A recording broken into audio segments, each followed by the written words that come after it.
So here we are again, live. It's 1:30. Today I am joined by an awesome couple. So welcome, Dale and Lauren. How you doing, Stu? You all right? I'm very good, thank you. Yourself? Good, man. Yeah, very good, thanks. Loza, how are you? Good, thank you. All good. Excited for this. Ah, fantastic. Good. So let's dive straight in, shall we? So I don't know if we want to start, Dale. Do you want to start? Do you want to just give the viewers a little bit of information about you, mate, in terms of sort of where you started, your sort of life story a bit? Yeah, sure. Yeah, so hey everyone, my name is Dale Waring. I'm 26 years old. And I guess my kind of journey or story started maybe around the age of 10 or 11. I guess that's my kind of found my first real passion or first real kind of milestone in life started happening. Started playing football for Brighton Hove Albion. And I played with them up until the age of 16. So I went all the way through the youth system. Had quite a few injuries from the age of 14 to 16. And as you know, Stu, with your football background as well, it kind of, you know, when you hit that age, the kids are growing fast. And if you've had a few injuries, you kind of don't quite get the pace back. You're not quite strong. You don't quite develop as quick as everyone else. So I felt like I never got back to the kind of the same standard, which unfortunately led to me stop playing football. And because I had a bit, I guess I was frustrated, a little bit upset, a little bit gutted that I didn't really kind of fulfill my full potential. I decided to go off, decided I was going to go to university instead of carry on playing football. So I took 2 years out of football. Went to college, went to uni thinking, you know, if I get a great degree or great education, then that's going to be my career going forward, because I kind of fell out of love of football and sport. So at uni, I decided to study law and criminology. So something completely different.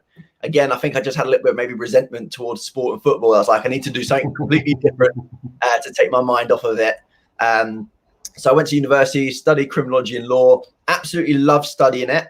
And I'm a kind of person, I like to learn. I like to find out new things and, experience new things. Graduated, started working. I started doing voluntary work with probation as a probation officer, and did that for about 6 months. I, started working in it.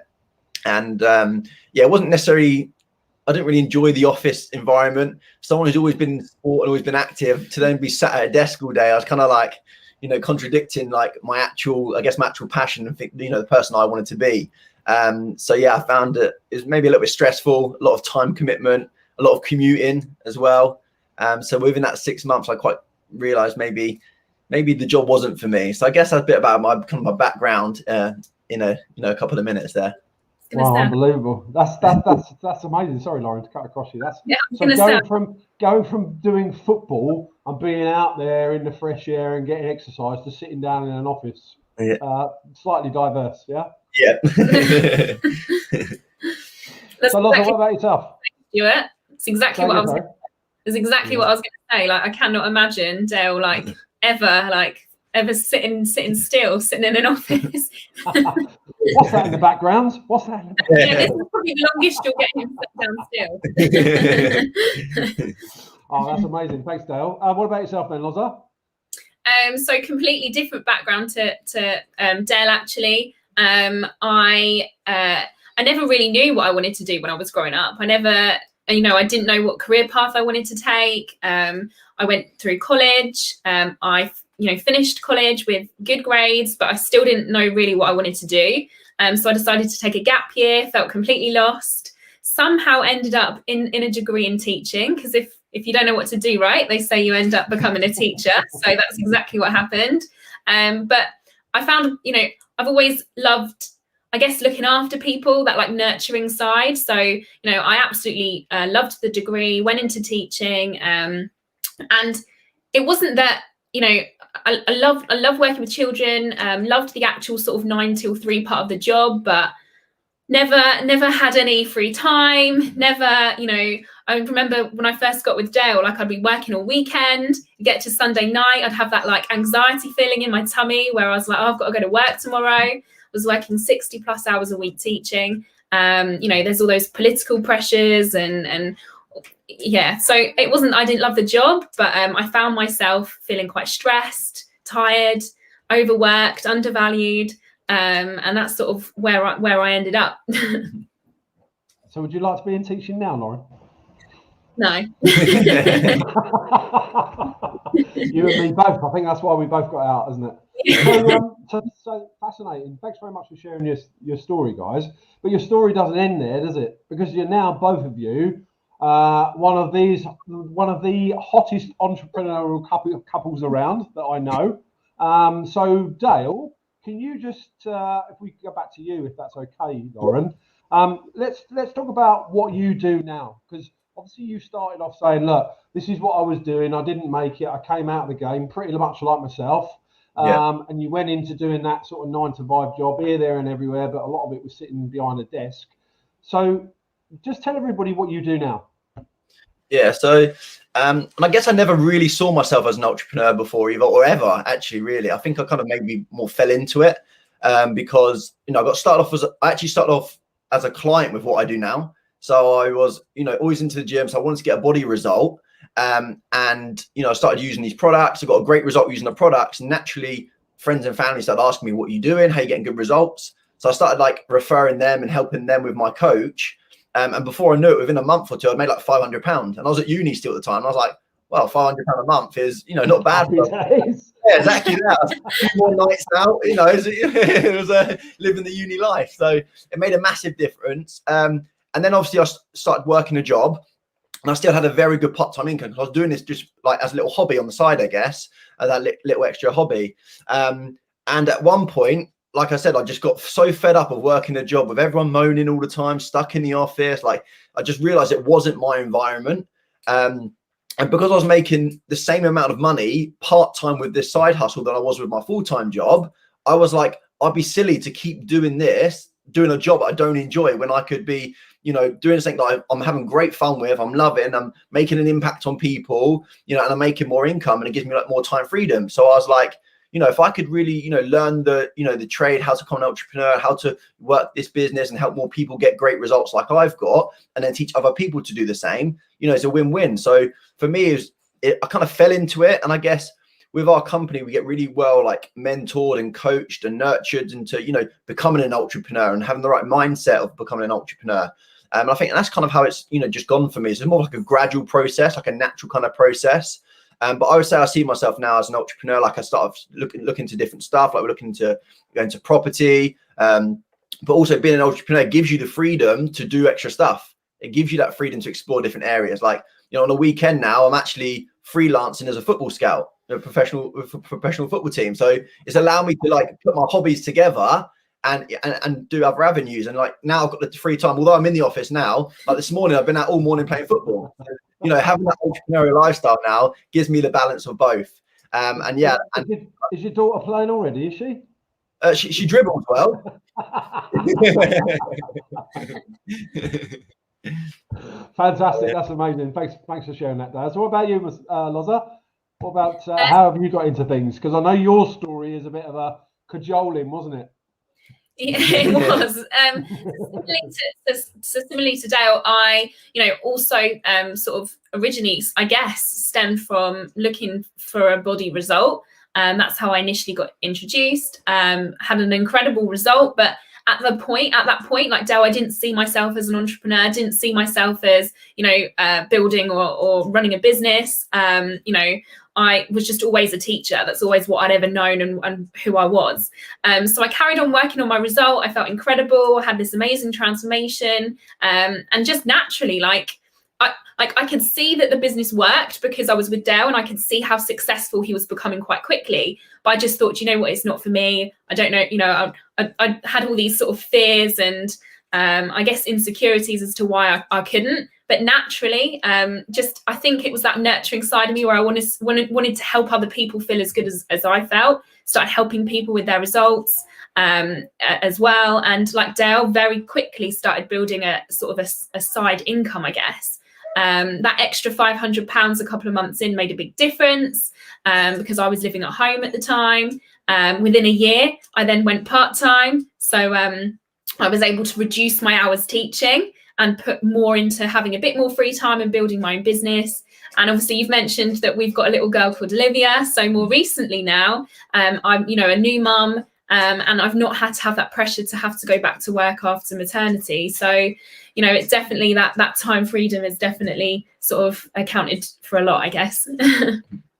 So your side hustles as being entrepreneurs now, specifically for you then, Lauren, have you now made the decision to go, do you know what? I'm not going back full-time teaching. I'm just going to carry on doing what I'm doing. Yeah, so I was actually due back from maternity last week.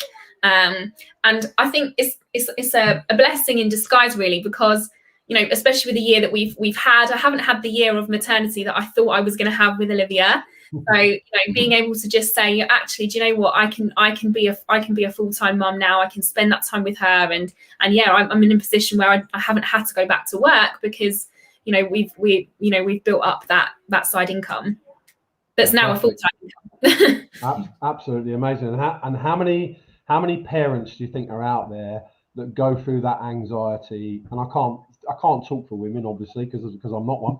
But having to think, oh my goodness me, right? So I've got a year off, and then it gets closer and closer and closer, and the anxiety starts to build up, and you think, okay, I love my job, but I also love being at home, you know, with my son or daughter. I want to spend that quality time with them. There must be thousands of people that think that. Yeah.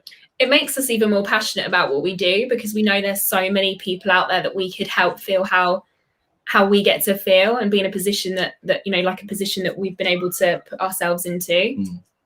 Absolutely. And with all due respect, and please don't take this wrong, you're both young, aren't you? Well, you are compared with me. To be fair, most people are young compared to me. So, all right, brilliant. So we've sort of given people a little bit of a teaser in terms of what you actually do.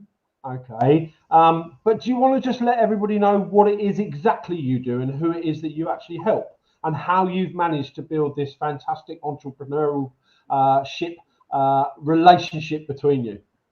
Yeah, sure. So I guess we both have different markets, I guess. Like, we both help kind of different clientele, but what we do is the same. So we, you know, work with a nutritional company. We use supplements. We use a nutrition plan. We have an online infrastructure that we've built. So we have like lots of different client support groups. We have online fitness classes, and we support them with that, with a personalized plan. So we help them reach their goals. And my main clientele, I guess, are normally people are looking to gain weight. So maybe someone who's looking to struggle to gain weight, because that's basically what I did. I was someone who was very, very underweight, struggling, training all the time, never put on the weight. And people looking to enhance their sports performance, you know, looking to enhance their fitness, again, because that's what I'm passionate about. That's the journey I've been through, so I can talk about that more, you know. So I have that passion for that. So that's kind of my average clientele. I do help people lose weight as well, males and females. Like, help my mum lose 4.5 stone, and she's managed to maintain that now. So I do help, I guess, everyone with whatever their goals are. But I'll say my niche area would be like sports people or people looking to gain weight. Where yours is slightly different, isn't it? Yeah, so mine predominantly would be people looking to lose weight, because that's sort of, again, the experience that I've had, the journey I went through. So people looking to lose weight and just gain energy, mostly females. Again, help both, but mostly females. And now, in particular, it's a lot of new mums or mums that have struggled to shift or get back to the body that, you know, they wanted to get back to pre-baby. So mostly new mums now, but it can be a complete mix. And then we also, to be fair, I felt like that. I wanted to get back to the new body when all my kids were born. Sorry, Dale, you were going to say something. Yeah, I was just going to say, and then we help other people build their side hustles up as well. You know, we help people make that extra income, especially like now when more people are looking for maybe like work from home opportunities because of what's going on. They want that extra bit of money, that extra bit of security, or, you know, to have something to do if they're on furlough, for example. They want something to do, keep them busy and build something from the boredom. Yeah, you know, to get away from their partner maybe for a few hours. Right? So like we have a passion for helping people do that as well, because, you know, our main passion is just helping people. And they're the two things that we've both been through, so we can relate to people more, so we can, you know, take them through that same journey. It's interesting, isn't it? Going back to the sort of teaching side of it. Obviously, for those of you who don't know, I'm a qualified teacher as well. I've been for sort of 25 years, you know, like Lauren. One of the things that I was never taught at school was how to be an entrepreneur. That was always frowned upon. Yeah. It's interesting, isn't it? I was always taught, I don't know about yourselves, it was always go to school, go to college, go to university, get a degree, get a job, settle down, get married, have 2.4 kids and the dog. Yeah, that was what I was always taught. As soon as you said, I'm going to be an entrepreneur, it was really frowned upon. Oh no, you don't want to do that. Yeah, actually, what it does is it gives you everything that you guys have just mentioned. It gives you time freedom, doesn't it? And that's probably the most important thing: time freedom and choice. That's what it gives you. Yeah, there's no. So you guys, and tell me if I'm wrong, you know, very much like me, if you decide that you're not going to get up and work till 11 o'clock in the morning, then you don't. Yeah. There's none of this, go and join the rat race, I've got to get on the M25, I've got to be in work by 9 o'clock and sat at my desk. Yeah. None of that at all. Fantastic. Okay, so just moving on then. 2021, so obviously, you know, we can't change the past, but we can create our future. So what plans have you got, guys? What's exciting coming up for you two in 2021? I know one of them. Yeah, well, we've got a couple of trips booked, so we're still keeping our fingers crossed that they stay booked. I think is that the one at the end of the year? We got a couple, yeah. We got one at the end of the year, which is Dominican, which would be lovely, and we've got some in the middle of the year, Turkey and Thailand. So we're holding on for those two. They're going to be close ones, I think, at the moment. So we've got a few that we're hoping to do, because we traveled 3 or 4 times last year, which was still nice to get away, but we like to get away a little bit more than that, especially now with our little one as well. We want to kind of do as much as we can, creating lots of different memories. So we're fingers crossed with all that. And again, in terms of business wise, the football scouting, I'm looking to try and take that a little bit further as well. I really enjoy it at the moment, and so it gives me a little bit of weekend time on the weekend to keep connected to football, whilst I can't do as much playing or coaching myself. So it gives me that freedom to do that. And in terms of the business, we've got a couple potential plans coming up as well. We've got a whole new project launching, hopefully, provided that we can get back into our centres. So this is more of a face-to-face. So hopefully, fingers crossed for that as well, which is a whole new sort of division, isn't it? I guess. All to do with like healthy cafe model. Yeah, like a healthy cafe kind of. Like healthy waffles, healthy healthy shakes, healthy drinks. So that's really, really exciting. Yeah. And yeah, hopefully we'll get back into our centres, and we're looking to launch really by the end of the year, launch another one as well. Yeah. Fantastic. So for those people who don't sort of know you, so you guys have actually own your own centre, don't you? And your what was a side hustle, bringing you in your extra £500 a month as a university student or a teacher, has now actually given you, and I'll use this word, quite a nice background, isn't it? In terms of a life for what you can do. But it's now enabled you to go out and expand, isn't it? In terms of buying your own facility and running courses for people. Yeah. Absolutely. And we've been sort of really lucky with that, I guess, that with the last year that we've had as well, we've been able to just shift that all online. So and still function our business, not even at 100%, but like at double what we were doing the year before. So really great. And that's fantastic. And I think I've got a little tip for people: if you want to stay working, you need to work online. Yeah. Because that's the way businesses are going. There's no shadow of a doubt about that. Yeah. So you guys have got it made, haven't you? Yeah. Okay, so listen, for those of you who want to get in touch with the guys, there's Dale's Instagram. I'm not quite sure why it's come up like that, but if you just search Dale Waring or Waring Dale, then you'll find that. Lauren's Instagram, a little bit easier. I don't know why it's coming up twice. It should be just instagram.com /LaurenDale9. You can also search for Dale and Lauren on Facebook as well. Not quite sure why your Facebook page comes up like that though, Dale, because when I looked at the link, mate, it doesn't come up with your name. So, but that's fine. People can find you. They can also find you with regards to your club as well, can't they? They can, yeah. Yeah. Do you want to just let everyone? Do you know what it is off the top of your head? Not the link, but it'll be the Fitness and Nutrition Centre at Hailsham. There's only one, so it should be quite easy to find. There certainly is only one. And there's Lauren's Facebook page if you want to connect with her. So listen, guys, it's been absolutely awesome. Thank you so much for spending some time with me this afternoon and taking time out of your very busy schedule. I know you're both busy, so it's much appreciated for you jumping on. And I'm sure we will see you again. Maybe we'll have a little catch up just after Easter to see how things are going for you, and we'll see where everyone is. Lovely. Thanks for having us, Stu. Thanks, Stuart. Take care of yourselves.